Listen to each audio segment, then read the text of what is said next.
Atos 1:15. Quem encontrou, diga amém. Diz assim a palavra do Senhor, Atos dos Apóstolos, capítulo de número 1, versículo de número 15. Eu estou lendo a revista e atualizada. Atos, capítulo 1, a partir do versículo de número 15. Naqueles dias, levantou-se Pedro no meio dos irmãos. Ora, compunha-se a assembleia de umas 120 pessoas e disse: Irmãos, convinha que se cumprisse as escrituras que o Espírito Santo proferiu anteriormente, por boca de Davi, acerca de Judas, que foi o guia daqueles que prenderam a Jesus, porque ele era contado entre nós e teve parte nesse ministério. Ora, este homem adquiriu um campo com preço de iniquidade, e precipitando-se, rompeu-se pelo meio, em todas as suas entranhas se derramaram.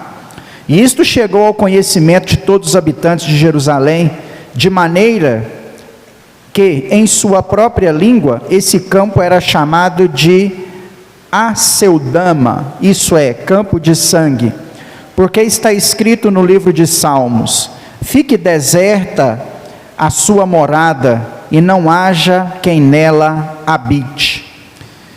Tome outro termo: é necessário, pois, que dos homens que nos acompanharam todo o tempo que o Senhor, que nos acompanhou todo o tempo que o Senhor Jesus andou entre nós, começando no batismo de João, até no dia que dentre nós foi levado às alturas, um destes se torne testemunha conosco da sua ressurreição. Então propuseram dois, José, chamado Barrabás, cognominado o Justo, e Matias, e orando disseram: Tu, Senhor, que conhece o coração, revela-nos qual destes dois tens escolhido para preencher a vaga nesse ministério de apostolado, do qual Judas se transviou, indo para o seu próprio lugar. E lançaram sorte, e vindo a sorte sobre a recair a Matias, sendo-lhe então votado o lugar com os 11 apóstolos. Ao se cumprir o dia de Pentecostes, estavam todos reunidos no mesmo lugar, e de repente veio do céu como um som, como um vento impetuoso, e encheu toda a casa, e onde estavam assentados, e apareceram-lhe distribuídas entre eles línguas como que de fogo, e pousou sobre cada um deles. Todos ficaram cheios do Espírito Santo, e passaram a falar em outras línguas, segundo o Espírito lhe concediam que falasse. Ora, estavam habitando em Jerusalém judeus, homens piedosos, vindo de todas as nações debaixo do céu. Quando, pois, se fez ouvir aquela voz, afluiu a multidão, que se possuiu de perplexidade, porquanto cada um ouvia falar na sua própria língua. Estavam, pois, atônitos e se admiravam, dizendo: Vede, não são porventura galileus todos esses aos quais estão falando? E como os ouvimos falar cada um em nossa própria língua materna? Somos partos, medos, elemitas, e os naturais da Mesopotâmia, Judéia, Capadócia, Ponto e Ásia, da Frígia, da Panfilha, do Egito, das regiões da Líbia, das imediações de Cirene, romanos que aqui residem, tanto os judeus quanto prosélitos, cretenses e arábios. Como ouvimos falar em nossas próprias línguas a grandeza de Deus? Todos atônitos, perplexos, interpelavam uns aos outros: o que quer dizer isso?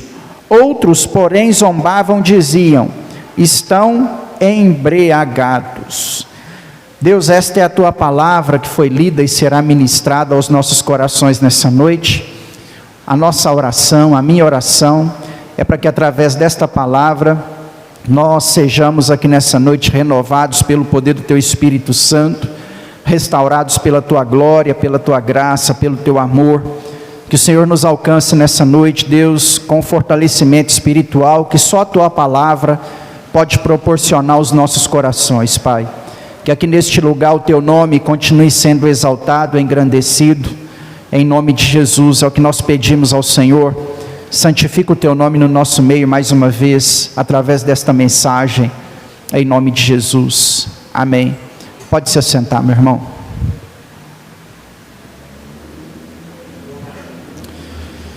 Esse texto que nós lemos relata os primeiros passos da igreja cristã. Eu gosto muito do livro de Atos dos Apóstolos, né? Quando essa igreja nasceu, um dos motivos da gente indicar esse nome para a igreja é porque quando nós olhamos para essa igreja, talvez nós tenhamos nela o modelo mais próximo da igreja verdadeira, da igreja que nasceu lá no seu início, no seu princípio, né? Então, quando nós lemos o livro de Atos dos Apóstolos, nós vamos ler a história, o princípio da história, do que a igreja se tornou hoje, né? E é sempre bom olharmos aí para os nossos princípios, para que nós não venhamos esquecer de algumas coisas que são primordiais, que foram primordiais no início da igreja e que continuam sendo primordiais também nos nossos dias. Eu gostaria também hoje de falar com os irmãos um pouco a respeito de renovação espiritual. Para falarmos de renovação espiritual, nós precisamos de duas coisas, né? Entender o que é renovação espiritual e experimentar a renovação espiritual. Se eu só entender na prática, na letra, na teoria, o que é renovação espiritual, não vai me adiantar nada. Se eu for renovado espiritualmente sem entender o que está acontecendo, eu particularmente também diria que não vai me adiantar nada. E a renovação espiritual, ela é algo que precisa fazer parte da nossa caminhada. Eu até diria que de tempo em tempo, o cristão precisa ser renovado. Amém? Não quer dizer que foi ineficiente alguma renovação espiritual que você experimentou lá no passado, não. Mas a renovação espiritual na nossa caminhada, ela é muito importante. Eu entendo que essa renovação espiritual é como se nós chegássemos combustível na chama do Espírito Santo que está no nosso coração. Talvez essa chama não se apague, ela nem pode se apagar, mas às vezes ela vai diminuindo com os problemas que vão nos cercando ao longo da nossa caminhada. Nós vamos adquirindo trejeitos, preconceitos dentro da nossa caminhada cristã, e talvez esses trejeitos que nós vamos adquirindo ao longo da nossa caminhada cristã, esses preconceitos, vão fazendo com que essa chama fique muito presa, ou com que ela diminua, a ponto de nós ficarmos frios demais, técnico demais. Quando o crente passa pela fase de ficar técnico demais, é um problema. O cristão não pode, ou não deveria, se tornar alguém meramente técnico. Quando nós começamos a pensar que sabemos demais, por exemplo, que temos a resposta para todas as perguntas, ou que podemos nos colocar a ponto de julgar aquilo que está acontecendo com a igreja.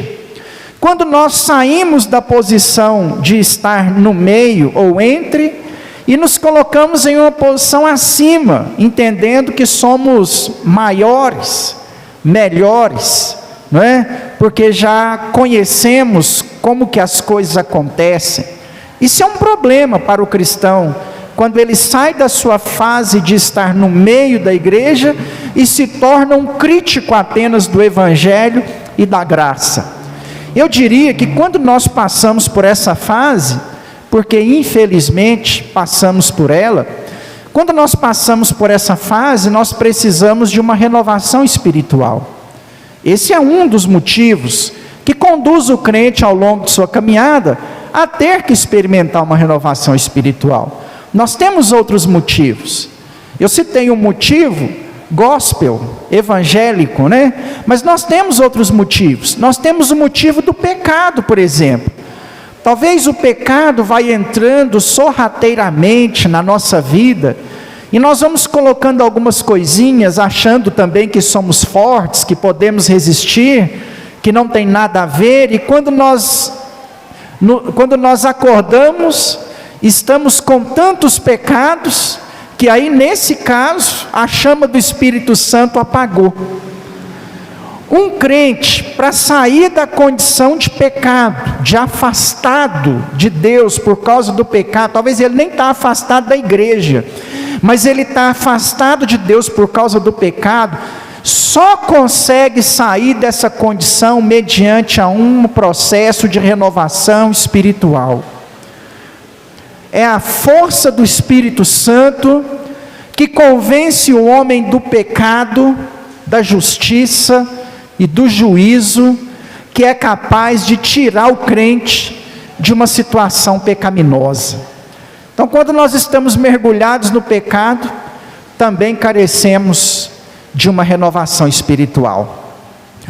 Um terceiro motivo, eu não vou citar todos, apenas esses três, que nos leva a precisar de um processo de renovação espiritual, é quando a religião para nós se torna muito normal, quando o estar na igreja não faz diferença, quando nós não somos mais impactados por uma canção, quando a palavra de Deus já não toca mais o nosso coração, quando nós estamos precisando de outros atrativos para servir a Deus, não é? Quando a nossa fé se torna rotineira, quando tudo que nós vivemos se torna uma rotina.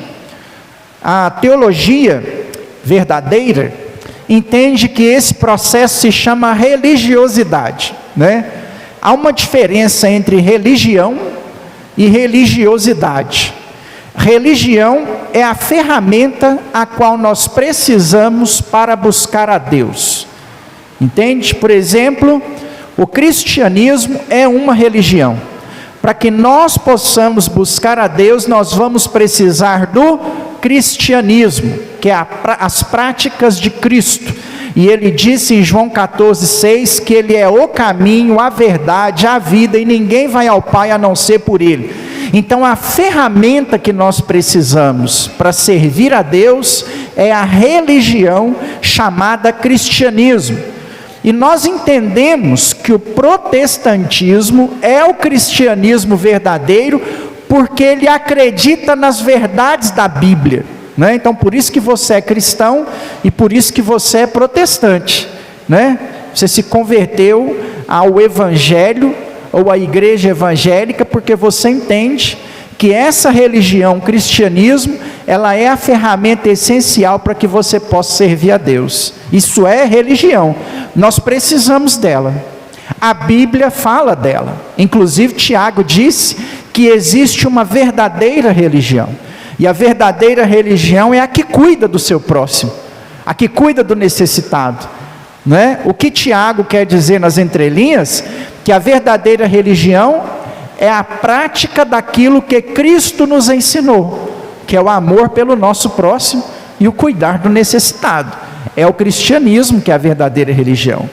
A religiosidade, porém, é quando eu coloco os princípios da religião acima de Deus, ou da sua palavra, ou de Cristo. Quando eu entendo que a prática dessa religião é superior ao Deus que eu sirvo, aí eu me torno um religioso, né? Eu faço da minha religião uma religiosidade, onde eu pratico algumas coisas que eu talvez nem deveria estar praticando, ou que eu coloque algumas coisas acima do meu Deus, do meu Senhor e da sua palavra. Aí isso é religiosidade. Então é importante entendermos que precisamos da religião e precisamos vencer a religiosidade.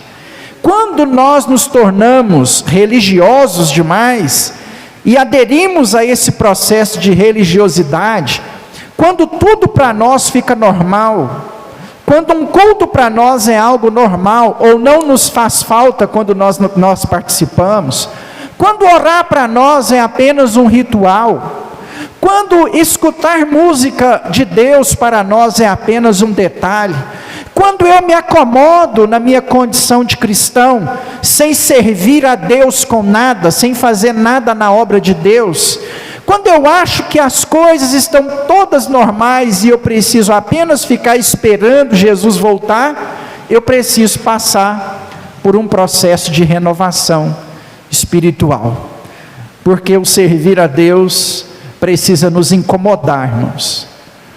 Servir a Deus nunca é acomodação. Servir a Deus sempre é incomodação. Eu preciso estar incomodado em fazer algo para Deus, em fazer mais para Deus, em fazer melhor para Deus. Eu preciso estar incomodado em ganhar pessoas para Deus. Eu preciso estar incomodado ao evangelismo. Eu preciso estar incomodado a orar mais. Eu preciso estar incomodado a fazer um voto, um jejum, a me levantar. Se eu caio numa mesmice espiritual, eu vou precisar de uma renovação espiritual. Então, por isso que, vez por outra na caminhada cristã, nós teremos que pedir a Deus para nos renovar espiritualmente. Renovação espiritual é um ponto de discussão na história da igreja.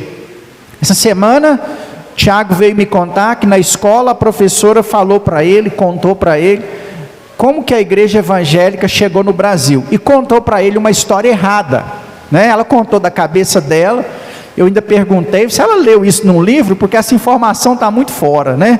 Não é porque a gente sabe tudo não, mas a informação que ela passou estava muito fora. Não, ela não leu no livro, não, ela falou da cabeça dela. Esses dias também circula por aí na internet um vídeo de uma mulher que vende Bíblia. Aí ela fala como que surgiram as igrejas, e ela vai citando insatisfações. Fulano de tal estava insatisfeito na igreja batista, fundou tal. Aí fulano de tal ficou insatisfeito lá, fundou tal. Outro estava insatisfeito, que também é uma informação errada. Ela cita uns 20% de informação correta e uns 80% de informação errada, não é? Inclusive ela mistura o surgimento do testemunho de Jeová numa data errada. Foi aí que eu vi que ela estava falando errado. Não, o testemunho de Jeová não surgiu nessa época, né? Ou seja, ela fala uns 20% certo e uns 80% errado, né? E eu estou contando essa história para a gente entender como que a renovação espiritual ela é importante para nós. Desde até com a chegada do cristianismo verdadeiro, do protestantismo no Brasil. A primeira igreja protestante no Brasil é a igreja presbiteriana, em 1850. Né? Enviaram missionários presbiterianos para cá, para que fossem atendidos imigrantes protestantes que estavam vindo para o Brasil, após o final da escravidão, né? Porque aí os senhores feudais lá, eles tinham os escravos para fazer o serviço. Na hora que a princesa Isabel liberou os escravos, eles não queriam pagar os escravos para trabalhar não. Aí para atrapalhar mesmo, né, os negros naquela época, começaram a trazer imigrantes de outros países para cá, para que eles pudessem pagar para eles fazer o serviço. Com essa imigração, vieram entre os imigrantes protestantes, e a igreja presbiteriana enviou missionários presbiterianos para abrir a igreja protestante no Brasil. Eu já contei essa história aqui várias vezes, até para falar sobre cruz, esses dias para trás, sobre política também, a gente usa essa história. E aí eles chegaram primeiro, né? E estabeleceram a igreja cristã protestante no Brasil. É interessante porque o primeiro culto oficial protestante no Brasil foi uma escola bíblica dominical, e a lição dada foi dada por uma mulher, né? Eu acho isso fantástico, né? Eu acho fantástico por dois motivos, né? Primeiro, porque começou numa escola bíblica dominical, e hoje muitas vezes as igrejas estão matando as escolas bíblicas dominicais. Então tem igreja que nem tem escola bíblica dominical, tem igreja que pensa assim, para que escola dominical? E aí a nossa próxima geração de cristãos será uma geração com conhecimento a respeito de Deus muito pequeno, E o principal motivo é a igreja não ter escola bíblica dominical, né? E o segundo, por ser dirigido por uma mulher, em meio a um grupo que é tão, eu não sei se eu vou usar a palavra certa, talvez a palavra está errada, mas só para você me entender, machista, né? Porque nós vivemos numa geração até hoje, onde temos dificuldade em aceitar, por exemplo, mulheres no ministério pastoral, ou a mulher ocupando cargos de liderança, no sentido de presidir igrejas, né? Isso ainda é um tabu, que as irmãs, dentro do meio evangélico aí, sofrem com isso, né? Eu acredito no mover do Espírito Santo, né? Se Deus moveu uma mulher a essa posição, quem sou eu para impedir? Mas entendo que as irmãs sofrem um tabu muito grande com isso aí. E então é muito interessante o primeiro culto protestante no Brasil ter sido dirigido por uma mulher. Então os presbiterianos chegaram primeiro. A Igreja Batista da Inglaterra enviou para o Brasil, por volta do ano de 1900, missionários batistas, para também ajudar agora no processo de evangelismo. Já que a primeira igreja protestante veio para atender a imigração, o Batista da Inglaterra envia missionários ingleses para cá, para que eles fundassem a igreja batista aqui. Eram missionários batistas, né? Entre eles, eu não vou citar os nomes corretos, Daniel Berg e Samuel Schultz, né? São missionários batistas em campo brasileiro. E esse batista era tradicional, aqui você vai entender a renovação espiritual. Esses batistas eram tradicionais, aderiram ao movimento americano da Rua Azusa, que é onde vai surgir o movimento pentecostal no mundo. Aderindo a esse movimento de avivamento e renovação espiritual, a Igreja Batista tira o apoio dos irmãos, porque Batista tem disso, né? Ainda mais o Batista brasileiro. Fugiu ali de algo que acreditava, retiraram o apoio dos irmãos, porque os irmãos foram renovados espiritualmente, avivados espiritualmente. Quando isso aí aconteceu, os dois que eram comportores, né, vendedores de Bíblia, se juntaram com o grupo que eles tinham e fundaram a Assembleia de Deus no Brasil em 1911. Então, ou seja, a Assembleia de Deus foi fundada por missionários batistas no Brasil, porque eles foram renovados espiritualmente. Surgiu então um movimento pentecostal no Brasil, que hoje domina o Brasil a nível de cristianismo, né?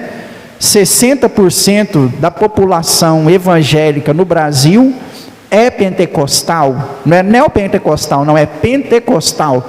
Os outros 40% se dividem entre neopentecostal, tradicional, né? Então, olha para você ver como que isso aí já foi um ponto de discussão dentro da igreja, para ajudar nossos irmãos batistas. Na década de 50 veio para o Brasil uma missionária americana por nome de Rosalie Apple, e ela frequentava os trabalhos batistas que depois vieram com outros missionários batistas brasileiros tradicionais, ortodoxos, protestantes, né? Batistas roxos, né? Batista mesmo. E aí frequentava esse grupo com esse pessoal, e Rosalie Apple começou a orar para que Deus avivasse o coração dos irmãos. Eu não sei se esse assunto é interessante para você, para mim é. Eu sou apaixonado com renovação espiritual, irmãos. Eu vou te explicar o porquê daqui a pouco. Mas se você gosta de renovação espiritual, tem muitos anos que eu preciso organizar os livros aqui da igreja, porque aqui na igreja deve ter uns 2 exemplares. Tem um livro do pastor João Leão, é pastor do Marcos da Conceição, chama Colunas da Renovação. Se você gosta de renovação espiritual, se você está buscando renovação espiritual, leia esse livro, para você conhecer quem é Rosalie Apple, e você ver como que essa mulher derramava suas lágrimas no altar do Senhor, para que Deus derramasse avivamento espiritual sobre o Brasil. E aí a Rosalie começa a clamar ao Senhor por avivamento espiritual, mesmo dentro de uma igreja tradicional. Em 1967, 4 pastores reunidos no seminário batista de Belo Horizonte, na capela do seminário, durante um culto, aonde eles não estavam buscando isso, não estavam clamando por isso. A Rosali não estava lá, ela é apenas a oração inicial, e é o mais importante. Durante um culto de seminarista, e isso é difícil, irmãos. Você quer um negócio complicado, é um culto com seminaristas. Quando eu fazia seminário, a gente tinha um culto toda quarta-feira, e não era qualquer um que ia pregar não, porque se o camarada errasse a conjugação verbal, ele estava enrolado, né? O pessoal pegava no meu pé, de vez em quando, umas 2 vezes tive a oportunidade de pregar, e era eu falar porta, porteira, por Jesus é a porta. No outro dia eu não aguentava, tinha que ser porta. Os camaradas se pegavam no mínimo detalhe, uma letra fora do lugar. Pregar para seminarista é a pior coisa que tem, até hoje talvez, até os dias de hoje, né? Num culto com seminarista, dentro de um seminário teológico, com professores de teologia, os 4 pastores de regiões diferentes do Brasil foram tocados pelo Espírito Santo de Deus, começaram a orar em língua e a profetizar. Sabe o que a Igreja Batista fez com eles? Expulsou. Nós não queremos isso aqui no nosso meio não, vocês estão fora. Os 4 se juntaram e fizeram a Convenção Batista Nacional, que é a convenção que nós somos filiados, né? Não falo isso para puxar a sardinha para o Batista Nacional, é o primeiro movimento de renovação espiritual que aconteceu no Brasil. É da Batista Nacional que vão vir outras denominações depois. Olha como que o processo de renovação espiritual é importante na nossa história. E o que é, pastor, essa renovação espiritual? Essa renovação espiritual é ser visitado pelo Espírito Santo de Deus, é receber do Senhor dons espirituais, é receber do Senhor fortalecimento, renovo de sua fé. Renovação espiritual é um combustível que o Espírito Santo te dá para a sua caminhada. Não é algo para te elevar, não é algo para te engrandecer, não é algo para fazer de você maior ou pior. Quem ora em línguas não é maior do que quem não ora em línguas. Quem profecia não é maior do que aquele que ora em línguas ou do que o que não profecia, né? Não é para te dar uma posição de destaque. Renovação espiritual vem por derramamento de poder, que aparece em Atos dos Apóstolos, capítulo 1. A palavrinha de Jesus, versículos anteriores ao que nós lemos, diz assim: mas permanecei em Jerusalém, até que do alto sejais revestidos de poder. O poder ali é dínamos, de dinamite, de explosão, de força, de capacitação, de fortalecimento, de revigoração do Espírito Santo de Deus sobre a vida dos discípulos ou dos apóstolos, para que eles tivessem força, autoridade, coragem para enfrentar aquilo que sobreviria sobre eles dali para frente. O que é renovação espiritual para nós? É a força do Espírito Santo para que nós possamos permanecer de pé.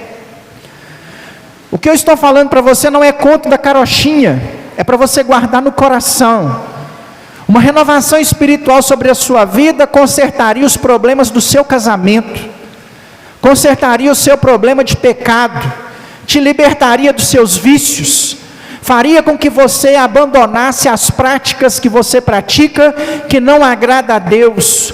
Um processo de renovação espiritual na sua vida é para fazer você conhecer mais o Senhor, não apenas na teoria, naquilo que te foi passado, naquilo que te foi ensinado, não dentro de uma religiosidade, mas renovação espiritual faz com que você bebe da água do Espírito Santo e experimente aquilo que Deus tem para você. É uma forma que Deus tem de te tocar, de provar para você a sua manifestação nos dias atuais. porque Deus não é apenas alguém a ser entendido, e a renovação espiritual me faz experimentar desse Deus. Por isso que nós precisamos de uma renovação espiritual. Eu prefiro o termo renovação espiritual, porque esse termo renovação espiritual dá para nós a seguinte ideia: que a nossa tradição, a nossa ortodoxia, o nosso conhecimento a respeito da palavra, a nossa firmeza nos ensinamentos bíblicos, na renovação espiritual, ela é banhada com o óleo do Espírito Santo. Por isso que eu prefiro o termo renovação espiritual, do que não é uma fala negativa, é uma opinião particular, do que o termo pentecostalismo. Porque a renovação espiritual passa para mim a ideia do conhecimento bíblico regado ao óleo do Espírito Santo. Por isso que eu sou apaixonado pela renovação espiritual. Porque a renovação espiritual não deixa de olhar para a Bíblia. A renovação espiritual não deixa a ortodoxia, não abandona a tradição, e crê no mover do Espírito Santo para os nossos dias. O que adianta tanta ortodoxia e tanta tradição sem o banho do Espírito Santo? Vira uma religião fria, inteligente, mas fria. E o que adianta o banho do Espírito Santo sem o conhecimento bíblico? Gera experiências duvidosas, que é o que nós encontramos por aí. Gera experiências que às vezes nos envergonham, que às vezes nós não vamos saber explicar. Então por isso que eu sou apaixonado pelo termo renovação espiritual. Porque quando nós somos renovados, a Bíblia, o conhecimento teórico está em nós, mas regado pelo poder do Espírito Santo de Deus. Eu entendo que isso precisa acontecer no nosso meio, irmãos.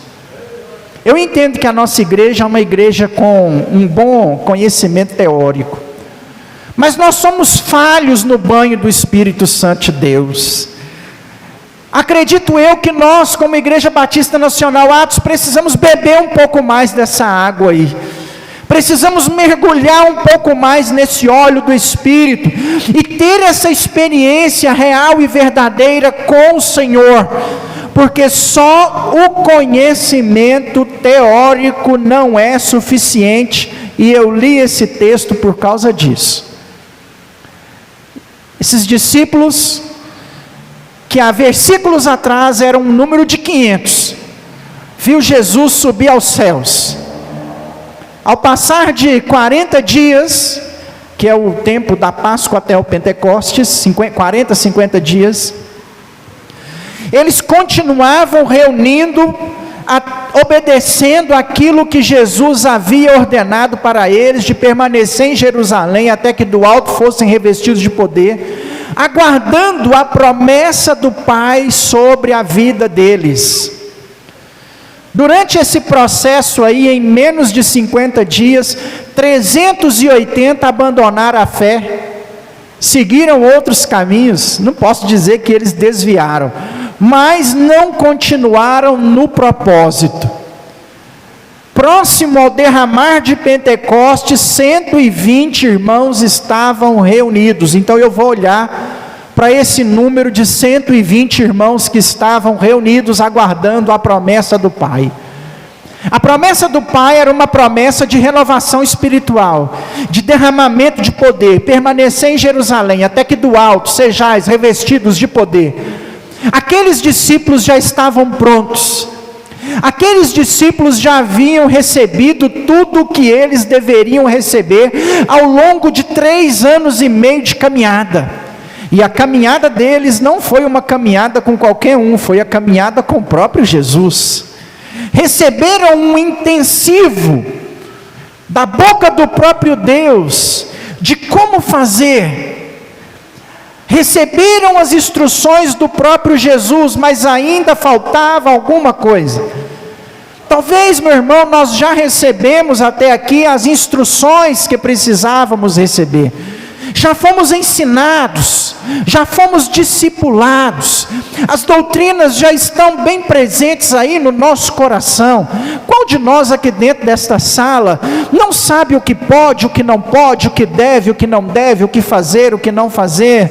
Qual de nós aqui dentro dessa sala ainda não entendemos princípios sobre salvação, céu, encontrar com o Senhor, aceitar Jesus, descer as águas batismais?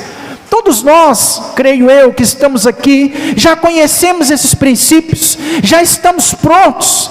Esses discípulos estavam prontos, caminharam aos pés do melhor mestre possível. A teoria já havia sido dada a eles, o ensinamento já estava enraizado no coração, mas até Jesus falou para eles que só isto, ou que tudo isso, ainda era insuficiente. Faltava para esses homens alguma coisa, e sem esta alguma coisa, eles ainda não estavam autorizados a propagar da forma como que se deveria propagar. Não quer dizer que eles não poderiam evangelizar, até porque eles já faziam isso antes, não é? Antes de receber a promessa do Pai, você vê discípulos expulsando demônios, curando enfermos, participando de milagres, experimentando o agir de Deus, antes de Atos dos Apóstolos capítulo 2, antes de serem alcançados pela promessa do Pai. A obra missionária já havia sido passada para eles da melhor maneira possível, não apenas em teoria, mas também na prática. Em duas missões, a missão de evangelismo e a missão dos 70, Jesus dispensa os seus discípulos de 2 a 2, dá para eles orientações e manda com que eles fossem até as pessoas que estavam presas, seja ao pecado, seja a religiosidade da lei de Moisés. Então é algo que foi dado para eles, tanto através do conhecimento, quanto através da prática, mas ainda faltava para eles alguma coisa. Ainda faltava para eles a promessa de Jesus, a promessa do Pai, o revestimento de poder, a renovação espiritual sobre o coração de cada um. E eles permaneceram em Jerusalém até no dia de Pentecostes, quando estavam reunidos dentro do cenáculo do templo, uma sala dentro do templo, orando e buscando ao Senhor, talvez pedindo a Deus para que esta promessa se cumprisse mais rápido, ou talvez apenas orando por situações. Talvez haviam irmãos enfermos, talvez irmãos que estavam abandonando a fé, talvez intercedendo pelos problemas que eles estavam enfrentando no dia a dia, sendo talvez uma igreja comum, mas ainda aguardando e orando, talvez pedindo, talvez clamando para que Deus cumprisse essa promessa que nem eles de fato sabiam qual seria, como seria, de que jeito seria, de que forma seria.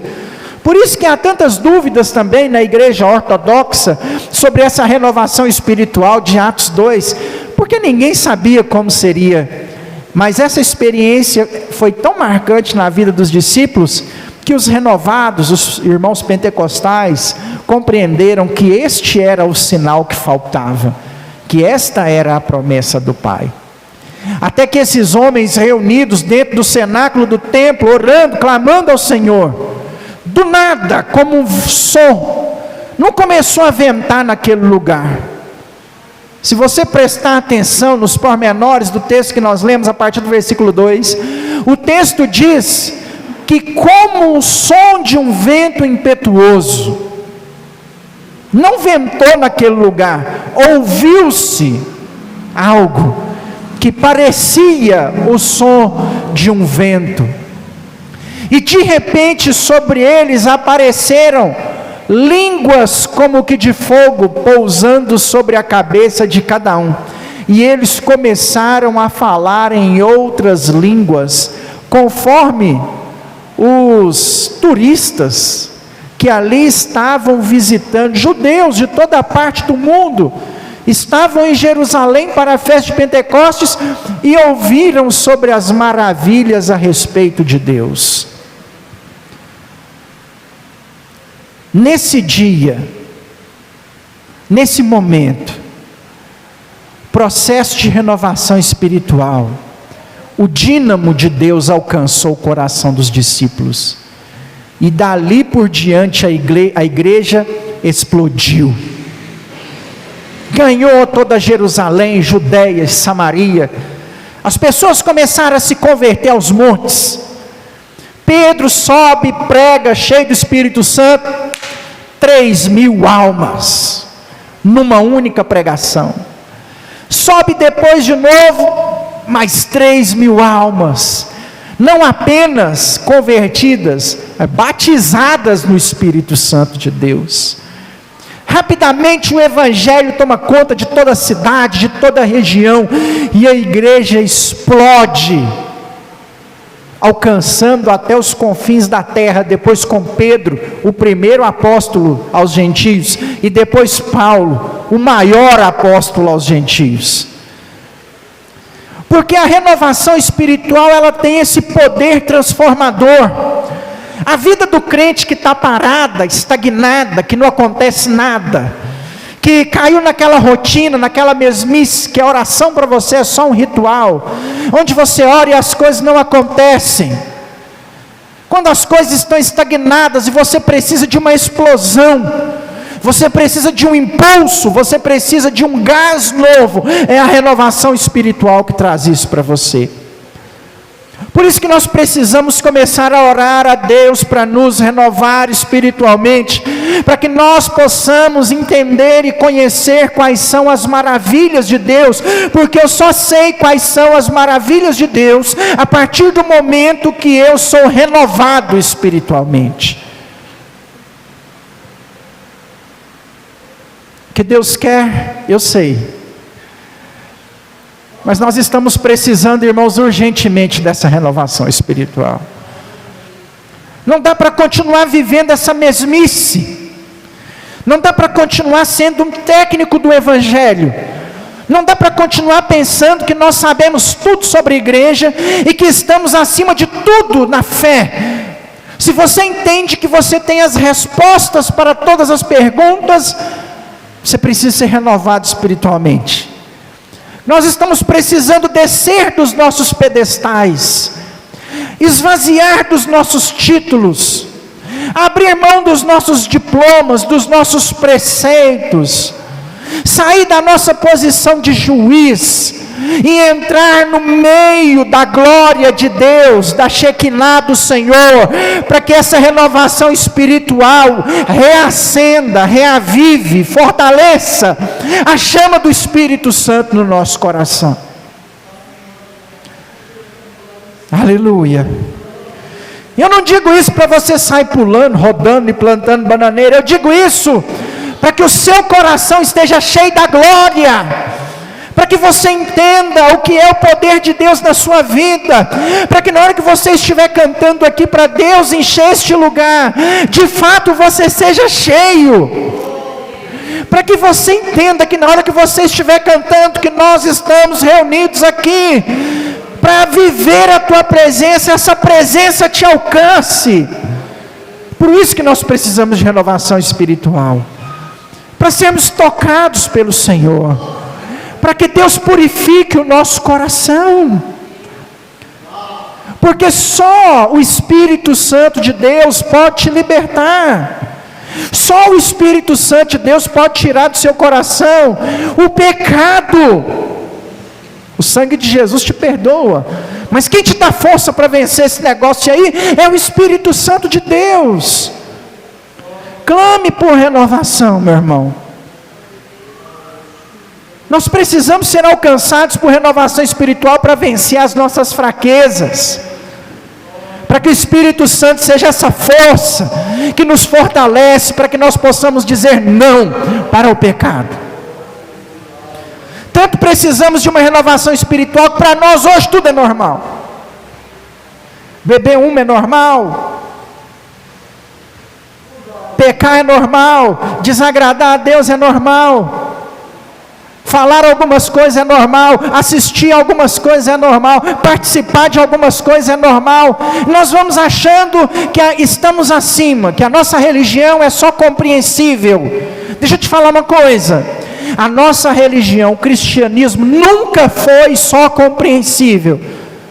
Se você só entendeu, você não converteu, você convenceu. Nós entendemos quando somos convencidos. Se você convenceu, você entendeu, mas não se converteu ainda, porque a conversão vem quando nós somos capazes de sair daquilo que é entendível para aquilo que é prático, para o abandono das coisas erradas. A renovação espiritual vem tirar de dentro de nós aquilo que está errado. Nós precisamos de renovação espiritual para sair dessa mesmice, dessa comodidade cristã que nós estamos nela. Não adianta ter entendido, irmãos. Algo precisa florescer dentro do nosso coração. Algo tem que nascer dentro de você. E eu diria que algo tem que explodir dentro de você. O Evangelho não implode. O Evangelho não eclode. O Evangelho explode dentro de você. Incendeia você e quem está à sua volta. Faz com que coisas à sua roda mudem, se transformem. Por isso que nós precisamos de renovação espiritual. Nós precisamos de renovação espiritual para que tenha fogo na nossa oração, fogo do Espírito Santo de Deus, para que tenha fogo no nosso jejum, para que na hora que nós ouvirmos um louvor, uma adoração, nós nos quebrantemos diante da presença do Senhor. Por isso que precisamos de renovação espiritual, para que as coisas sejam diferentes, para que Deus comece a trabalhar na nossa vida de maneiras diferentes. Nós precisamos de renovação espiritual para conhecer quem é Deus. Não há experiência com Deus fora da renovação espiritual. Aleluia. Renovação espiritual é avivamento. Renovação espiritual é o Pentecostes. Não sou contra o pentecostalismo, não, gosto.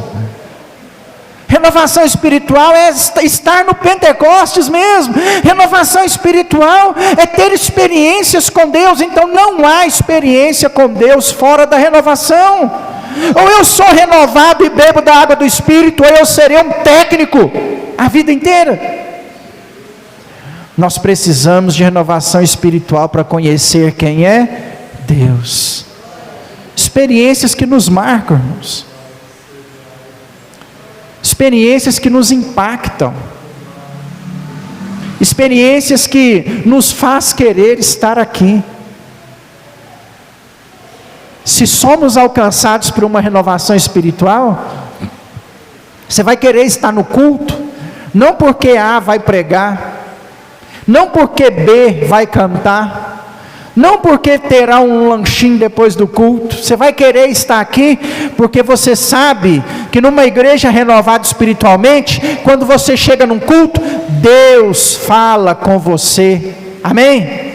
Você vai querer estar aqui porque você sabe que quando você sai de sua casa para buscar o Senhor da igreja, Ele move, Ele toca o seu coração. Isso é renovação espiritual. Renovação espiritual é sermos impactados pelo Senhor em tudo que acontecer aqui neste lugar. Nós precisamos de renovação espiritual para que as coisas sejam transformadas ao longo da nossa caminhada. E não traga isso apenas para o coletivo que é a igreja. Eu quero chamar isso para você individualmente, porque inferno nenhum, demônio nenhum é capaz de parar um crente renovado pelo Espírito Santo de Deus. Se você tiver unção do Espírito Santo de Deus sendo liberada sobre a sua vida, irmãos, pode se levantar o inferno inteiro contra a sua vida, não vai vencer. É o que o salmista disse: antes de acontecer, 1000 cairão ao teu lado, 10.000 à sua direita, e você vai permanecer de pé, porque o Espírito Santo de Deus vai fazer com que você permaneça de pé. Nós precisamos ser renovados. Você está depressivo, pensando em desistir, querendo desanimar, pensando em chutar o balde, largar tudo, sabe o que está faltando? Renovação espiritual. Muitas vezes não serão palavras vazias, explicações, técnicas, não vão te levar, não vão te conduzir a nada. 90% das respostas que nós precisamos está em conhecer a Deus através do Espírito Santo. O resto é convencimento. É tanto convencimento que você já viu que todos têm os seus argumentos. Muitas vezes algumas pessoas me procuram com perguntas que elas mesmas já sabem a resposta, ou que elas já têm algo pré-definido. E muitas vezes as respostas que você dá para uma pessoa não é suficiente, porque ela é incapaz de aceitar. Sabe por quê? É técnico. Só é verdadeiro, a pessoa só recebe se antes ela for renovada pelo Espírito Santo. Se tiver renovação espiritual, aquilo é como luz diante dos olhos dela. Eu não sabia que era assim, é assim. Agora, se ela não tem o Espírito Santo, aquilo é o que Jesus chamou de pérola aos porcos. É só palavra jogada ao vento. Você não está precisando de palavras. Muitas vezes, irmãos, nós estamos precisando é da ação, da manifestação do Espírito Santo de Deus. Precisa saber como é. Aliás, não tem nem como te explicar como acontece. Os discípulos não sabiam como isso ia acontecer. Talvez eles estavam apenas reunidos no templo, pedindo para que essa experiência acontecesse de maneira mais rápida. Enche-nos, ó Pai. Me fortalece, Senhor. Me renova, me transforma. Vem sobre a minha vida. Que a nossa oração a partir de hoje também seja assim. Amém? Peça a Deus para te encher. Peça o Senhor para te renovar. Eu sei que você quer pedir para Ele algumas outras coisas, que você pode pedir durante a sua oração, não tem problema algum. Mas comece a colocar na sua oração também: vem me encher, Senhor. Enche a vida do meu marido, renova a vida da minha esposa, enche o coração do meu filho da sua presença, toca ele com a sua presença. Me toca, Senhor, deixa eu te sentir. Ah, irmão, se nós bebermos dessa água, nós nunca mais teremos sede. Se nós bebermos dessa água, seremos saciados. Se nós bebermos dessa água, ela vai se tornar em nós uma fonte a jorrar para a vida eterna. Foi o que Jesus disse para aquela mulher, no capítulo 4 do Evangelho de João, que embora compreendesse tudo, aquela mulher já sabe, ela já entendeu, ela já ouviu, ela já compreendeu, ela sabe, mas ela tinha sede de algo mais, ela precisava de algo que acabasse com a fome, com a sede dela. E naquela tarde, no poço de Jacó, ela encontrou a fonte de água. Jesus tem essa fonte de água para mim e para você nessa noite. Nós precisamos só chamar por Ele, meu irmão, só clamar: vem, Senhor, vem sobre o meu coração, vem sobre a minha vida, vem sobre esta igreja, Senhor, traz de volta as experiências. Quantas vezes, talvez lá no passado, você lembra das experiências que você teve com o Senhor, no que diz respeito à renovação espiritual, e essas experiências ficaram para trás. Está na hora, irmão, está na hora de ter novas experiências com o Senhor, maiores. Está na hora da glória da segunda casa ser maior que a da primeira. Deus quer se revelar mais ainda para você nos dias atuais do que se revelou anteriormente. Por isso que nós precisamos começar a clamar por Ele, a chamar por Ele, a dizer: vem, Senhor, enche a nossa igreja com a Tua glória, enche a nossa igreja com a Tua presença, porque a presença de Deus no nosso meio vai tirar o pecado. A presença de Deus no nosso meio vai tirar o problema. A presença de Deus no nosso meio tira o fuxico, o disse-me-disse. A presença de Deus no nosso meio manda embora a frieza espiritual. A presença de Deus no nosso meio faz com que nós venhamos ser tocados pela palavra. A presença de Deus no nosso meio faz com que o louvor nosso saia desta igreja, ultrapasse esse teto e chegue até Ele como sacrifício de louvor vivo, agradável, puro, santo a Ele. O que nós precisamos é da presença, e a presença vem quando nós pedimos. Basta você chamar, irmão, diz para Ele vir, Ele vem. A renovação espiritual, a glória de Deus, está um convite seu. Espírito Santo, está um convite seu. Jesus está à porta do seu coração, batendo, pedindo para entrar. É só você abrir, é só você levantar os portais, como nós lemos aqui no início desse culto. Levantai-vos, ó portais eternos, levantai, ó entradas eternas, para que entre o Rei da Glória. Esse Rei da Glória quer entrar em nossas vidas. Ele não quer entrar apenas nos convencendo de algumas coisas, Ele quer mudar o nosso interior. Ele quer fazer de mim, de você, uma fonte a jorrar para a vida eterna.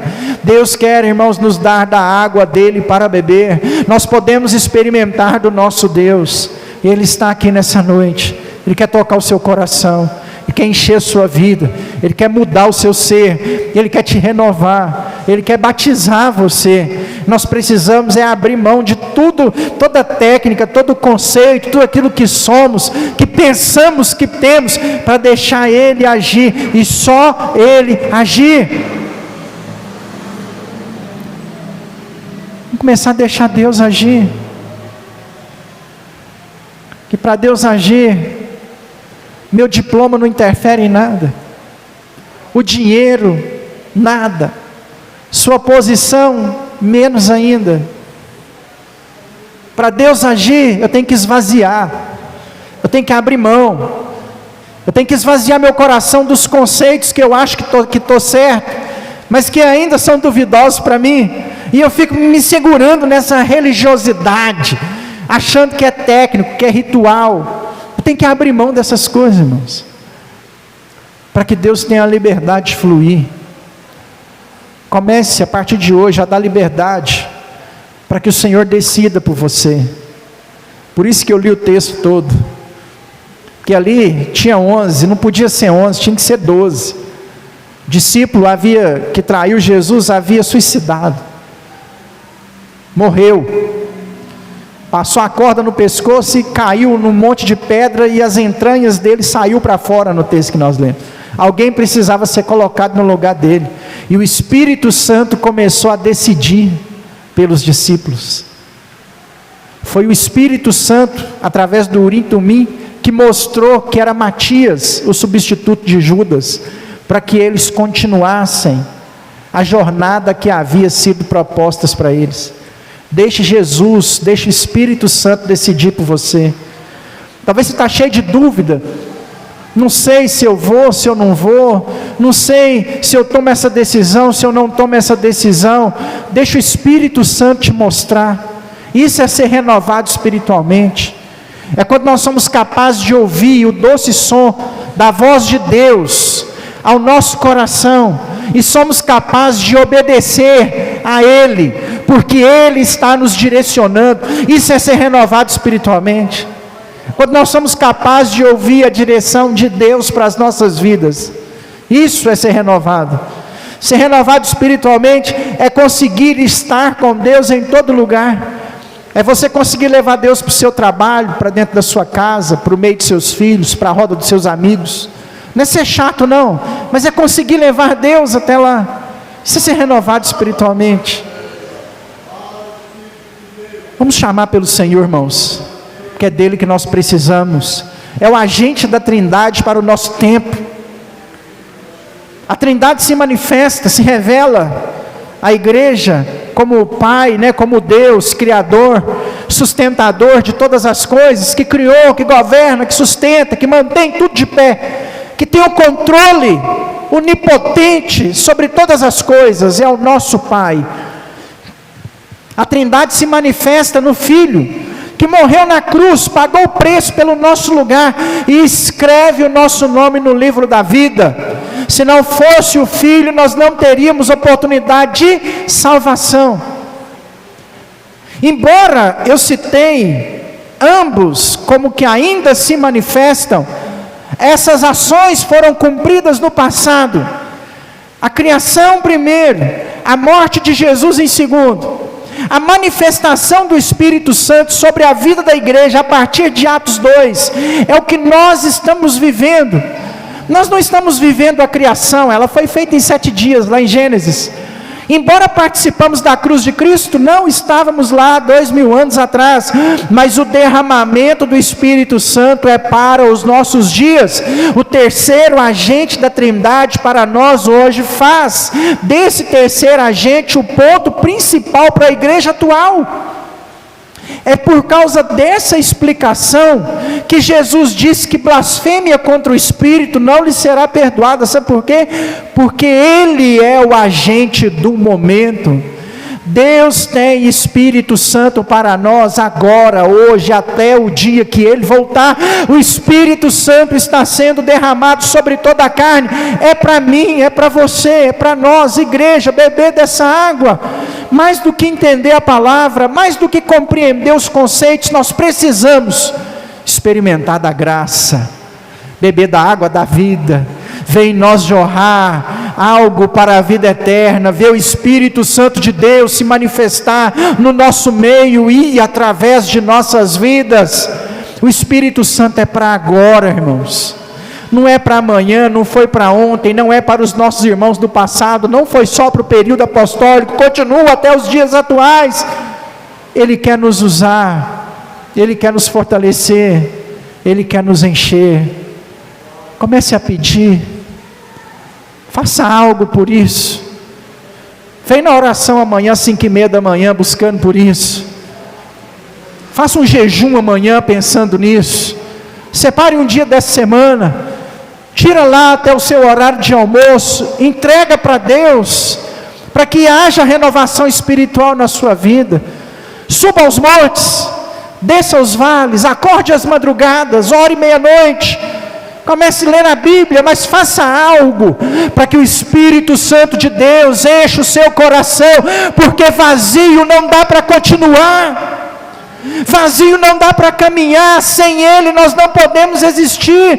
Nós precisamos dEle, meu irmão. Nós precisamos dEle. Então vamos começar a chamar por Ele, porque Ele vem. Ele vem. Todas as vezes que nós choramos e chamamos pelo Espírito Santo, Ele vem. Ele vem porque Ele quer vir, porque Ele está sendo derramado, porque a porta da graça ainda não fechou. Ele vem. Ele vem. Aleluia. Se coloque de pé, vamos orar ao Senhor, enquanto a Márcia canta aqui mais uma canção. Aleluia.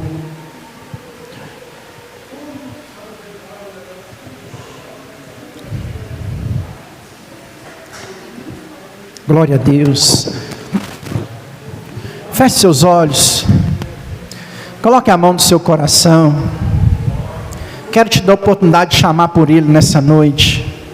Chame pelo Senhor, clame pelo Senhor aqui neste lugar.